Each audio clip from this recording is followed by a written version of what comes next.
할렐루야.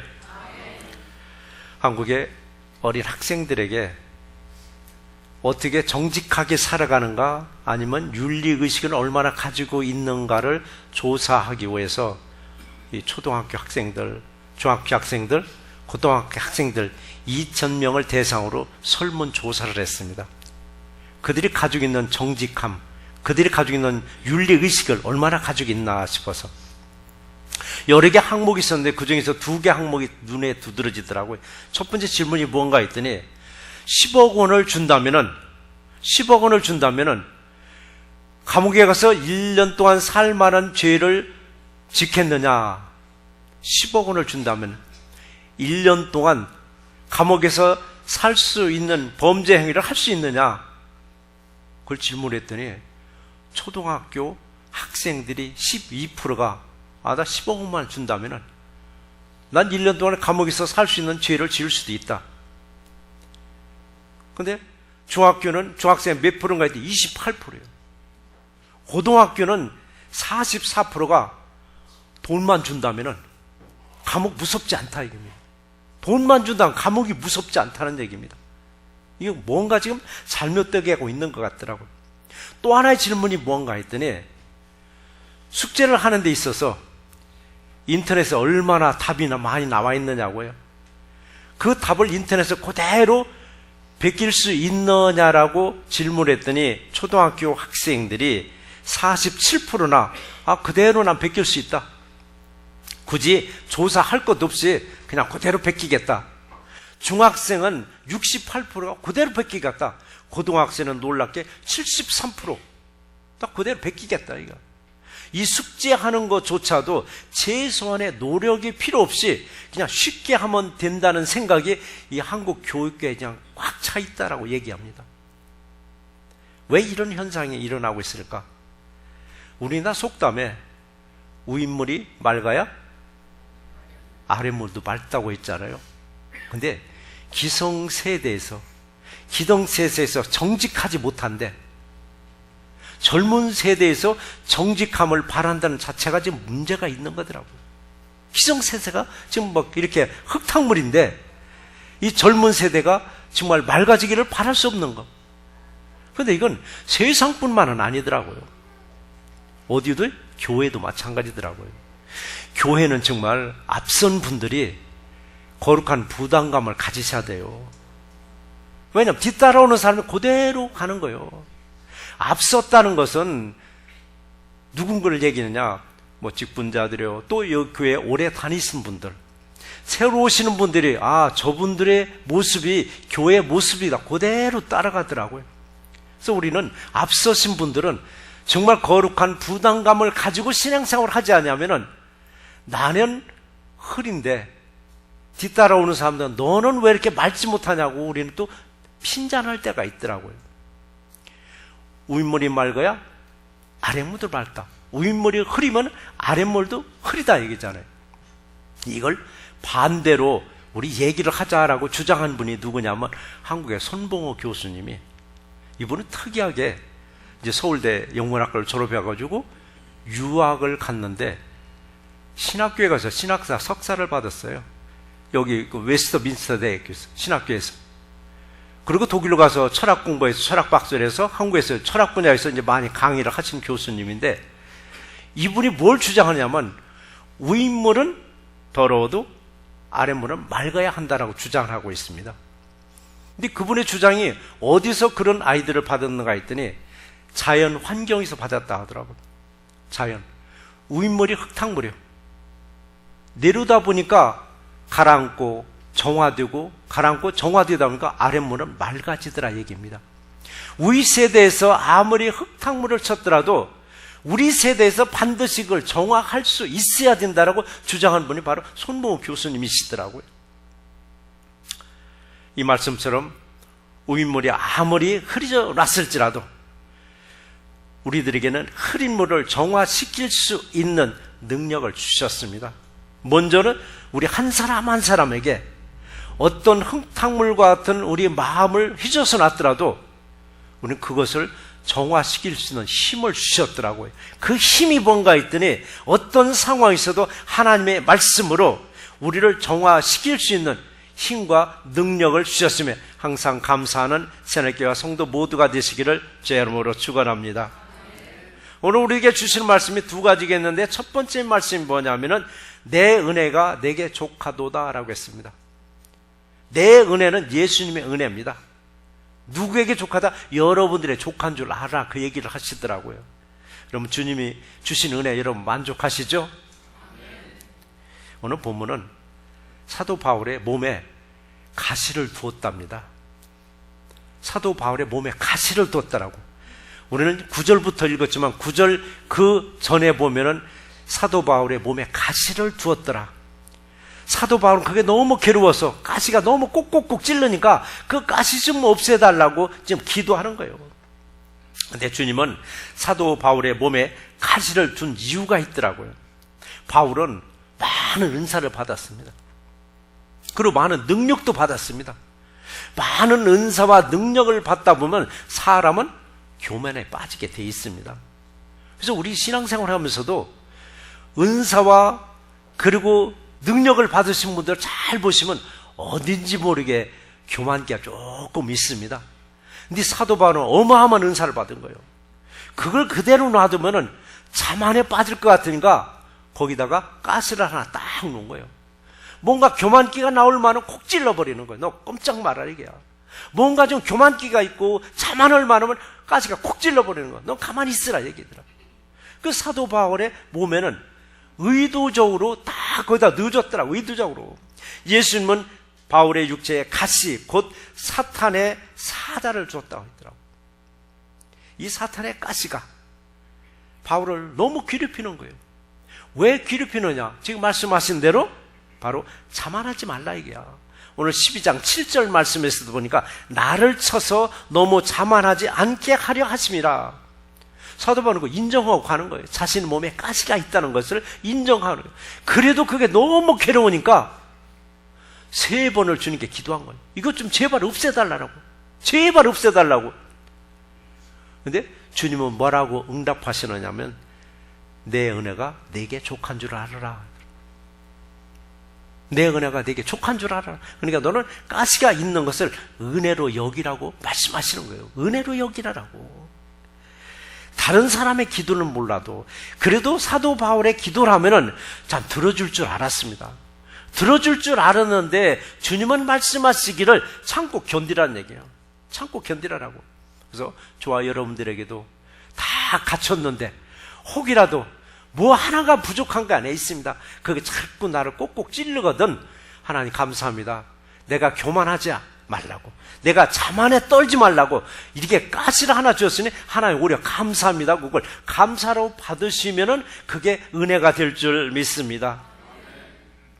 그래서 우리에게는 뭘 줬어요? 그래서 이거 십자가라고 말합니다. 십자가. 십자가가 뭐예요? 괴로운 거예요. 고민인 거예요. 이것 때문에 우리는 너무 고통스러운 거예요. 근데 이걸 너무 벗으려고 하지 말라는 얘기입니다. 그냥 가지고 있으라는 얘기더라고.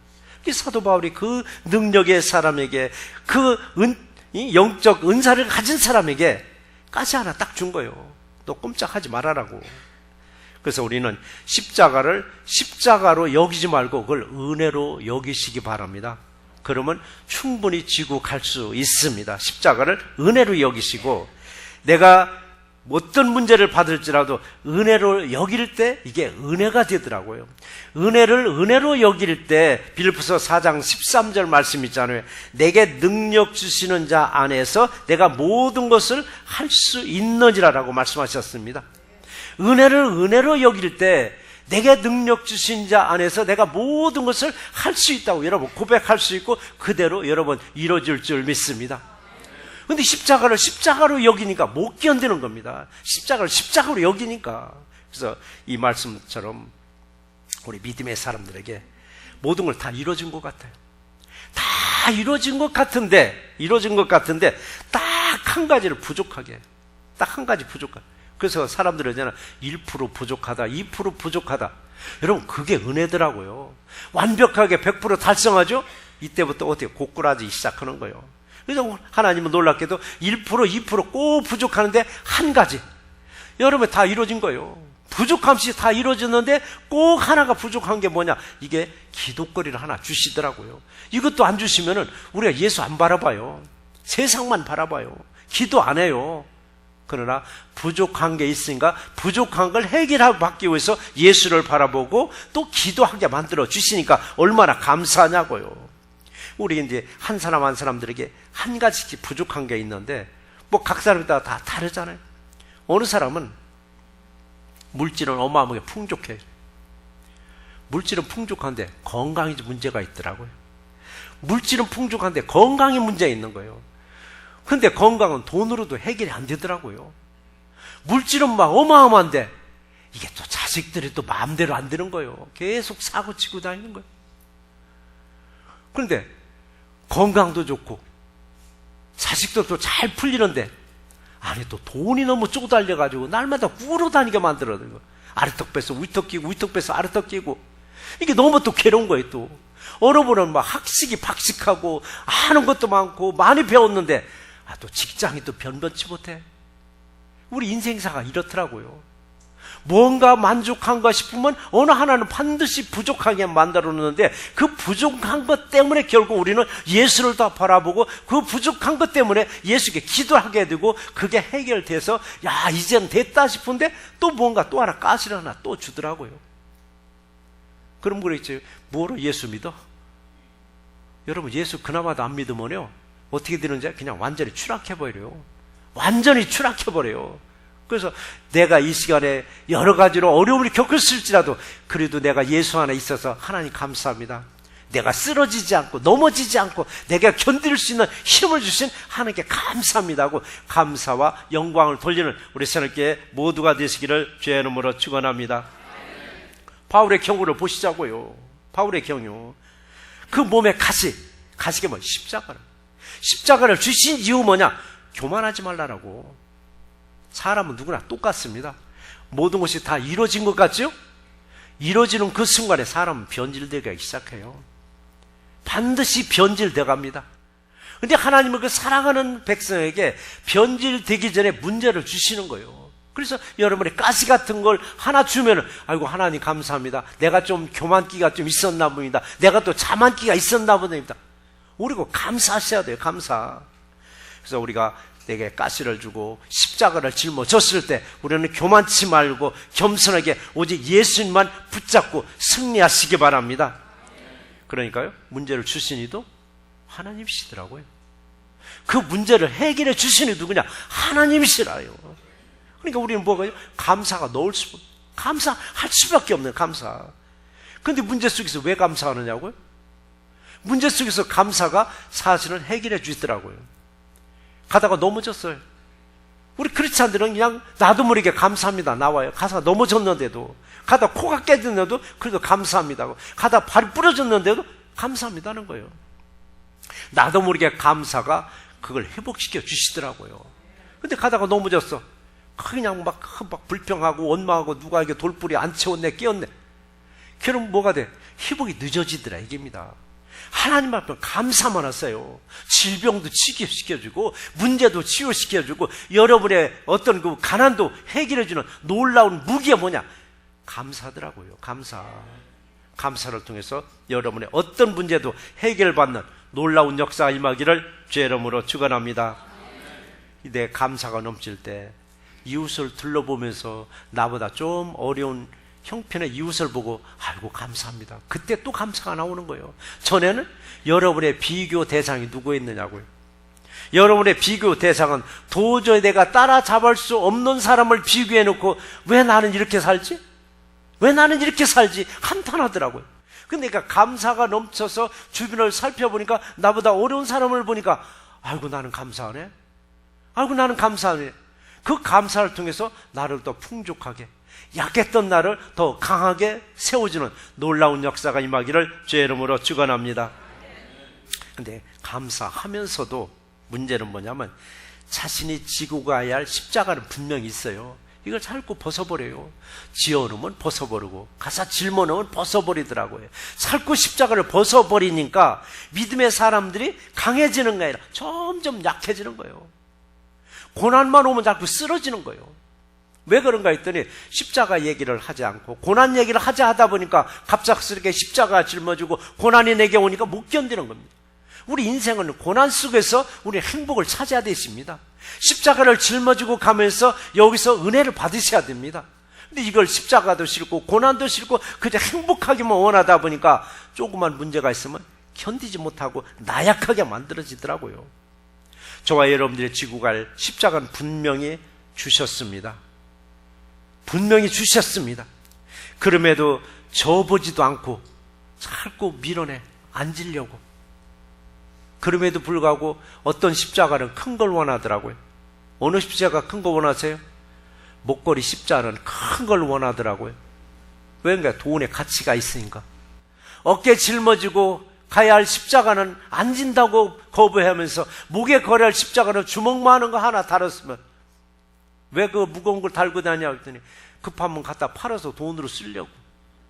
돈 가치가 있는 것은 큰 걸 원하고 고난이 오는 걸 싫어하는데 고난 뒤에 분명히 여러분의 행복이 있고 여러분의 축복이 있는 줄 믿으시기 바랍니다.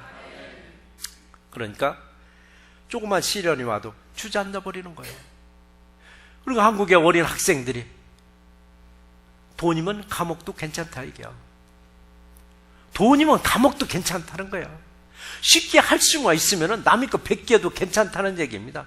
이게 도덕과 이게 정직성이 이렇게 지금 흐려져 가고 있는 이런 시대에 윗물이 흐려지면 아랫물은 완전히 시궁창이 되어버리는 거예요. 윗물이 흐려지면 완전히 시궁창이 되는 거예요.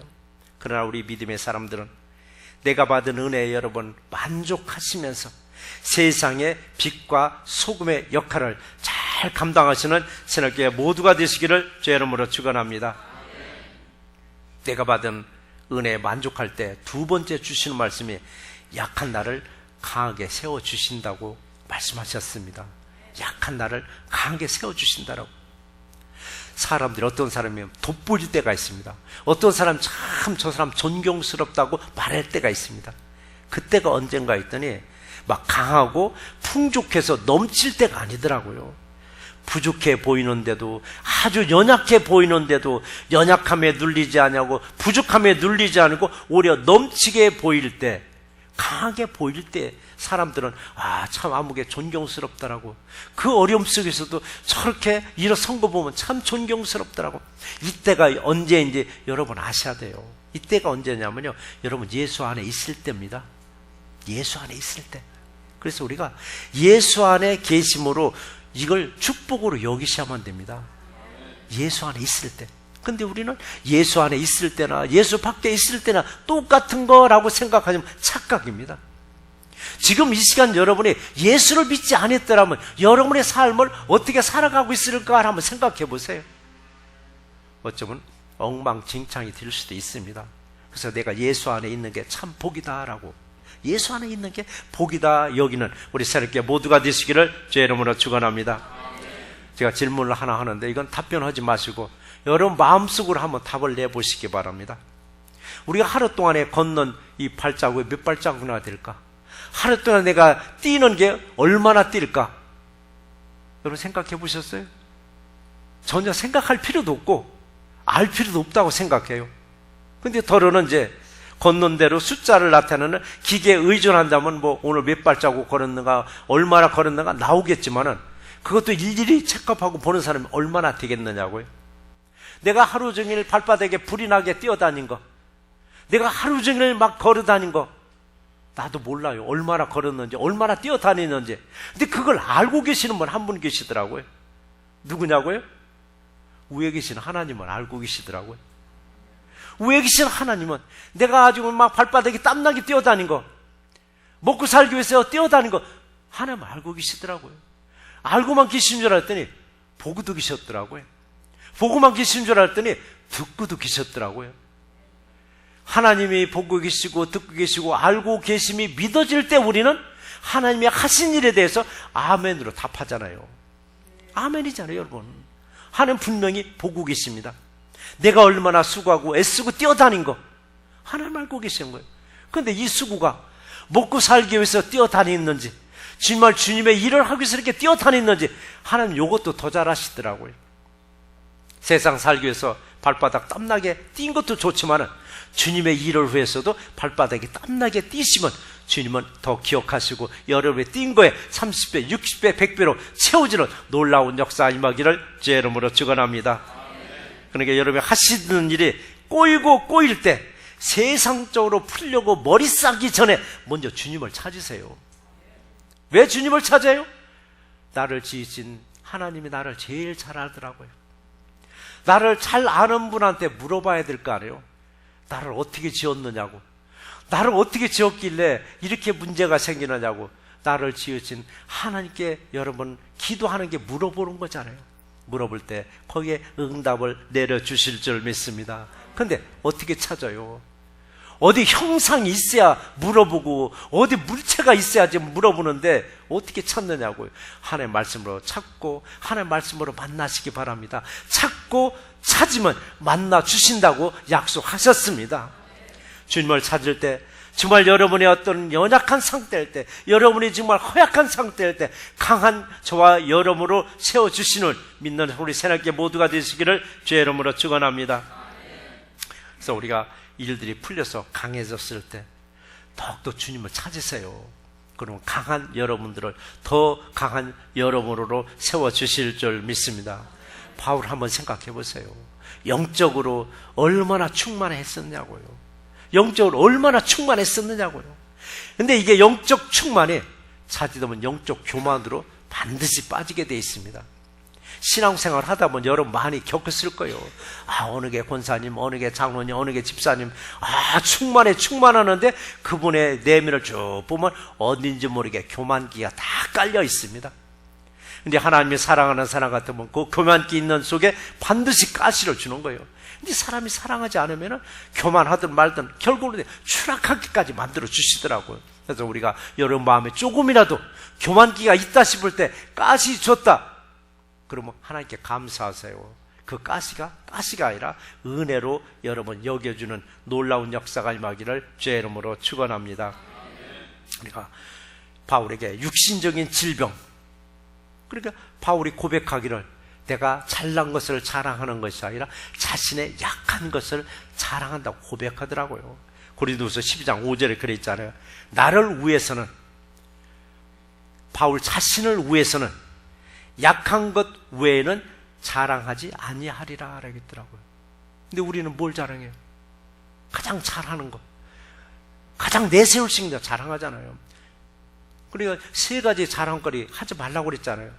부자는 그 부함을 자랑하지 말고, 용사는 그 용명을 자랑하지 말고, 지혜자는 그 지혜를 자랑하지 말라고 했더라고요.